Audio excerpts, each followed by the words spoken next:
औषध, अभय एवं ज्ञान।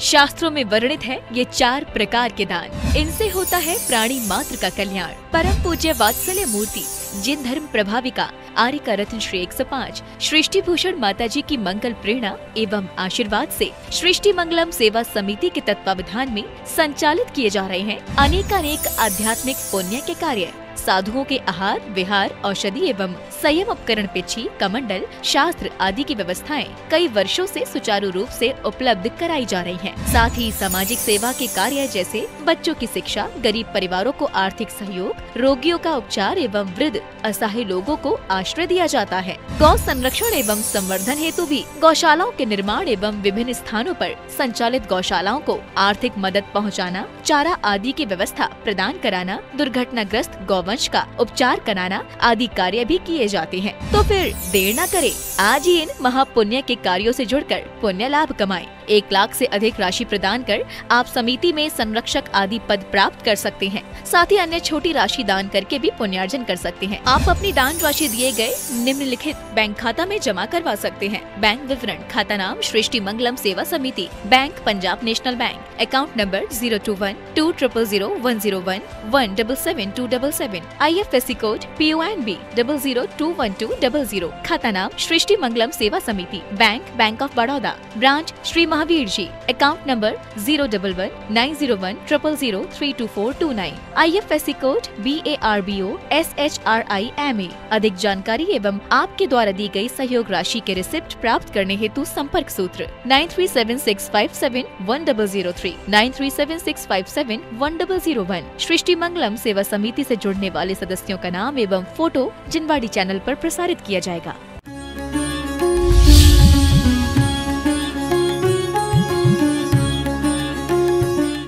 कहा है कि यदि एक दूसरे से सबकी लड़ी जुड़ी है, यदि आपके यहाँ एक दुश्मनी हो जाए तो सारे दुश्मन धीरे धीरे हो जाते हैं, और एक अच्छे गुण आ जाए तो सारे गुण आ जाते हैं।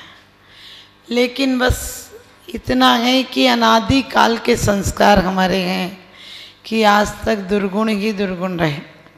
हम बोलते भी हैं, जिन जितने जैसे अणुओं से निर्मापित प्रभु तेरी दे, थे उतने वैसे अणु जग में शांति रागमय निस्संदेह। कि वास्तव में उतने ही परमाणु जगत में थे जितने परमाणु से तुम्हारी देह निर्मित हुई है।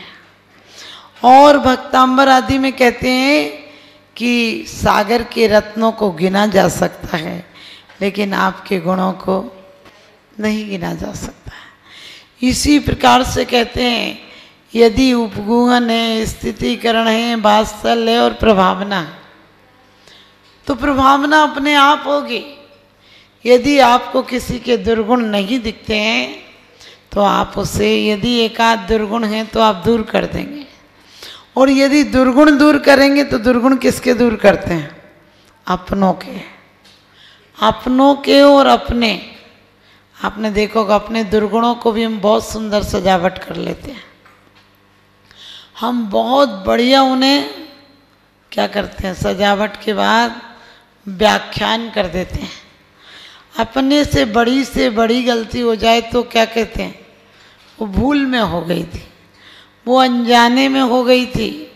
गलती आप करते हो और ज्ञान को दोष देते हो। आपने देखा होगा क्रोध भी आ जाए तो लोग कहते थोड़ा सा क्रोध आ गया था।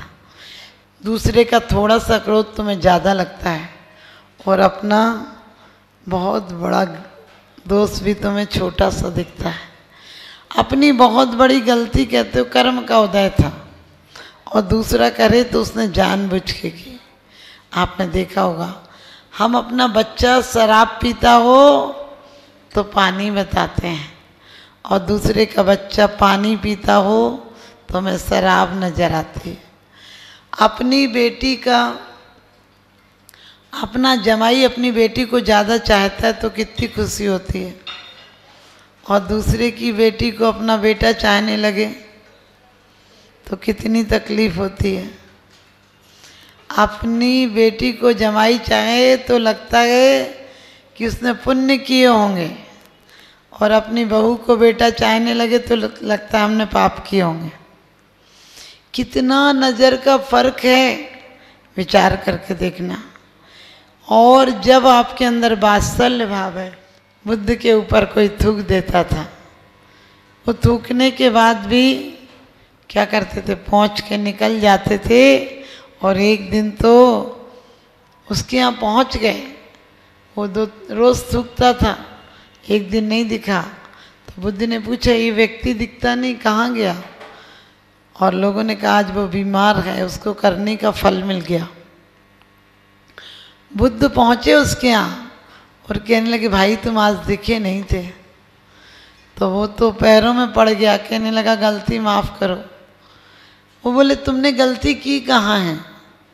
कहने लगे हम ही तो गलती करते थे, रोज़ आप पर थूक देते थे, आपने आज तक कुछ नहीं कहा, और आज आप यहाँ आ गए हमारे यहाँ इतने महान होकर। कितनी सुंदर बात बुद्ध ने कही। कहने लगे वहाँ भी तुम कुछ कहना चाहते थे, भले दुश्मनी से, द्वेष से, लेकिन तुम्हारी भाषा अव्यक्त थी, कह नहीं पाते थे तो कुछ कर देते थे। और आज भी तुम कुछ कहना चाह रहे हो लेकिन कह नहीं पा रहे हो। द्वेष का संबंध था, ये राग का संबंध था। व्यक्ति तुम वो नहीं हो, जिसने द्वेष किया था वो व्यक्ति दूसरा था, जिसने राग किया था वो व्यक्ति दूसरा है। हमारे अंदर इतनी समता आ पाती है क्या? हमारे अंदर इतनी शांति आ पाती है क्या कि किसी को हम कह दें कि नहीं तुम दूसरे हो?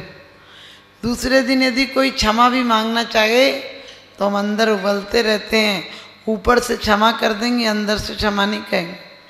और मुझे तो दुख होता है, क्षमा वाणी कहते हैं, जबकि अंदर में अभी आपने पढ़ा कि कुत्सित मनुष्य की बोली से भी पता चल जाता है।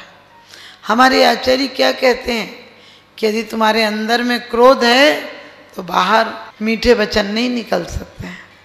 अभी आपने विशापाहार में पढ़ा कि दुष्ट व्यक्ति की बोली भी कुत्सित होती है, और यही कहा है अंदर में क्षमा आ जाए तो वाणी से क्षमा ही निकलती है। अंदर में द्वेष हो तो बाहर से द्वेष ही निकलता है, और जो देते हो वही मिलता है दुनिया में। संसार तो प्रतिबिंब है, जैसे तुम होते हो वैसा ही दिखता है। और क्योंकि हमारे अंदर कसाएं आज से नहीं, अनादिकाल से कसायों का परिणाम है कि हमें चतुर्गति में भ्रमण करना पड़ रहा है। एक पत्नी बहुत क्रोधित रहती थी ससुराल वालों पर। एक दिन गुस्से में सो गई और बोली मुझे सपना आया था तुम्हारी माँ यदि बाल मुड़ाकर, काले कपड़े पहनकर, मुंह काला करके आएगी तो मेरी बीमारी ठीक हो जाएगी। उसने कहा आ जाएगी।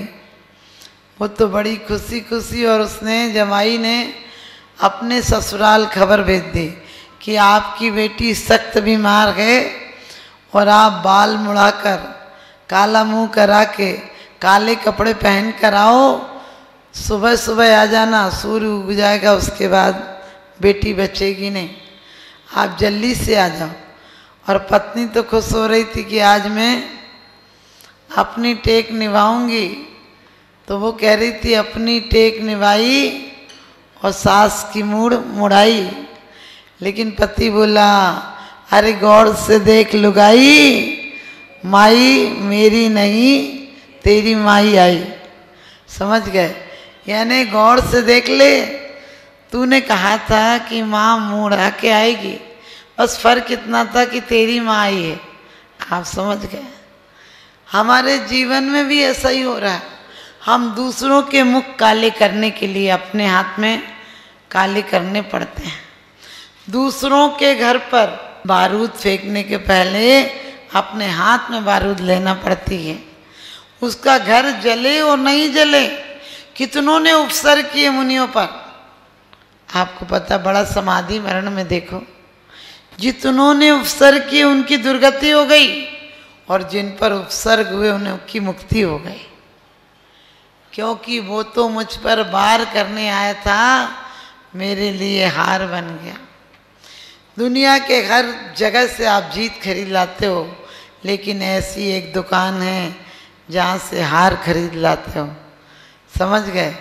एक सुनार दुकान है जहाँ से हार खरीद लाते हो, एक फूल की दुकान है जहाँ से हार खरीद लाते हो। जीवन में हार स्वीकार कर लो।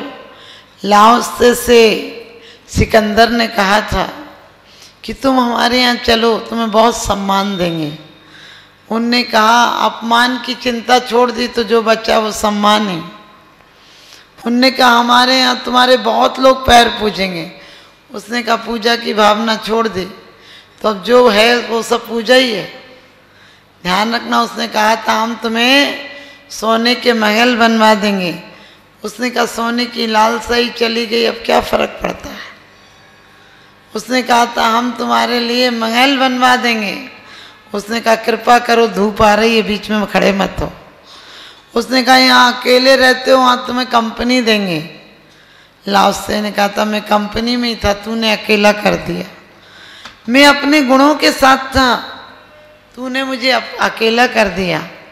क्योंकि मिथ्या दृष्टि लोग चाहता है, बाहर की संवेदनाएं चाहता है, सम्यक दृष्टि संवेदन चाहता है। सम्यक दृष्टि स्वयं का स्वास्थ्य चाहता है, स्वयं में जो स्थित हो जाए उसे स्वास्थ्य लाभ की प्राप्ति हो जाती है। अभी अब कितनी भी दवाइयां करना, क्यों, जितनी जितनी दवाइयां करोगे उतने उतने रोग बढ़ जाएंगे। मानसिक रोग आज ज्यादा हो गए।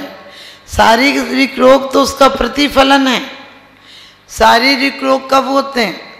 आप देखो, सोचते रहो डिप्रेशन हो जाएगा और माइग्रेन हो जाएगा। सोचते रहो ब्रेन हेमरेज तक हो जाता है। मत सोचो, वर्तमान में जियो। संत और ग्रस्त में यही फर्क है। ग्रस्त कल की सोचता है और संत आज में जीता है। वो कल को सुंदर बनाता है, संत आज और इसी समय को सुंदर बनाता है। इसलिए समय सार हो जाया करता है। तो हमें भी जीवन में क्या करना है? जो मिला वो किसी से कम नहीं, और जो नहीं मिला उसका कोई गम नहीं। पुरुषार्थ धन का क्या कमाना? अरे धन्यता को कमाना, वो धन कमाना है जो स्वर्ग तक और मोक्ष तक साथ रहे। संपत्ति जिसको चाहती है उसकी सेवा में लगी रहती है, लेकिन संपत्ति सत्वक्ता को चाहती है, सत्पुरुष को चाहती है। आपने देखा तीर्थंकर के आने के पहले पत्नी की तरह है, जैसे घर में आप खड़ी रहती हो, पति के आने के पहले सब चीज तैयार करीने से कर देती हो। खाना, कपड़े, घर की सफाई, उनकी हर जरूरत पूरी कर देते हो। ऐसे घर में आने के पहले स्वर्ग की लक्ष्मी, कुबेर की लक्ष्मी जमीन पर आ जाती है सम्मान करने के लिए। और जमीन पर ही नहीं आ जाती है, स्वर्ग से नगरी तक की रचना हो जाती है। नगरी में कोई विषाद, दुखी, विषाद और संताप में नहीं रहे, इसलिए रत्नों की वृष्टि होने लगती है। सोच कर देखना, आज तो पत्थर भी नहीं बरसते कि मकान बनाने के काम में आ जाए। वहाँ स्वर्ग की अप्सराएं, स्वर्ग की देवियां, इंद्राणी सेवा करने आ जाती है। यहाँ तो नौकरानी तक नहीं मिलती है कि आपकी सेवा करे।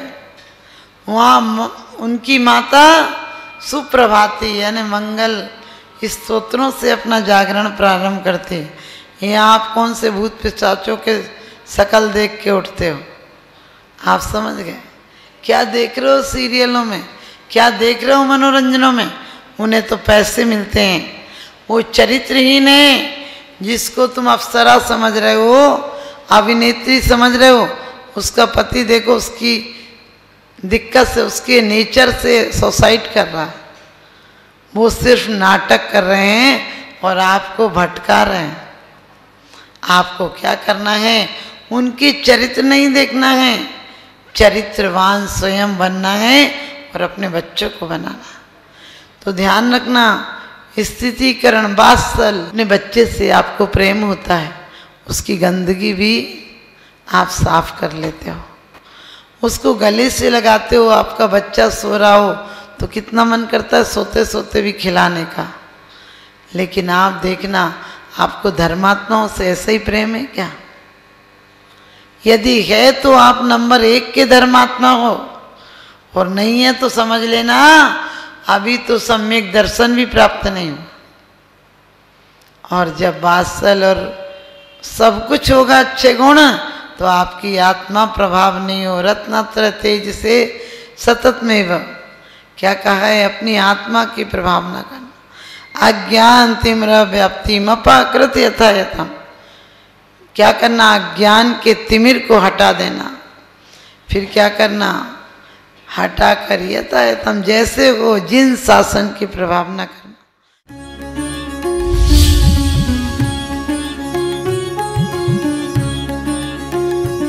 आहार, औषध, अभय एवं ज्ञान शास्त्रों में वर्णित है ये 4 प्रकार के दान। इनसे होता है प्राणी मात्र का कल्याण। परम पूज्य वात्सल्य मूर्ति जिन धर्म प्रभाविका आर्यका रत्न श्री 105 सृष्टि भूषण माता जी की मंगल प्रेरणा एवं आशीर्वाद से सृष्टि मंगलम सेवा समिति के तत्वावधान में संचालित किए जा रहे हैं अनेकानेक आध्यात्मिक पुण्य के कार्य। साधुओं के आहार, विहार, औषधि एवं संयम उपकरण, पिछी, कमंडल, शास्त्र आदि की व्यवस्थाएं कई वर्षों से सुचारू रूप से उपलब्ध कराई जा रही हैं। साथ ही सामाजिक सेवा के कार्य जैसे बच्चों की शिक्षा, गरीब परिवारों को आर्थिक सहयोग, रोगियों का उपचार एवं वृद्ध असहाय लोगों को आश्रय दिया जाता है। गौ संरक्षण एवं संवर्धन हेतु भी गौशालाओं के निर्माण एवं विभिन्न स्थानों पर संचालित गौशालाओं को आर्थिक मदद पहुँचाना, चारा आदि की व्यवस्था प्रदान कराना, दुर्घटनाग्रस्त गौवंश का उपचार कराना आदि कार्य भी किए जाते हैं। तो फिर देर न करें, आज ही इन महापुण्य के कार्यों से जुड़कर पुण्य लाभ कमाएं। 1 लाख से अधिक राशि प्रदान कर आप समिति में संरक्षक आदि पद प्राप्त कर सकते हैं। साथ ही अन्य छोटी राशि दान करके भी पुण्यार्जन कर सकते हैं। आप अपनी दान राशि दिए गए निम्नलिखित बैंक खाता में जमा करवा सकते हैं। बैंक विवरण, खाता नाम Srishti Mangalam Seva Samiti, bank Punjab National Bank, account number 021-2001-177-277, IFSC code PONB 0021200, खाता नाम Srishti Mangalam Seva Samiti, Bank of Baroda, branch Shri Mahavir ji, account number 011-901-000-32429, IFSC code BARBO SHRIMA। अधिक जानकारी एवं आपके द्वारा दी गई सहयोग राशि के रिसिप्ट प्राप्त करने हेतु संपर्क सूत्र 9376571003, 9376571001। सृष्टि मंगलम सेवा समिति से जुड़ने वाले सदस्यों का नाम एवं फोटो जिनवाड़ी चैनल पर प्रसारित किया जाएगा।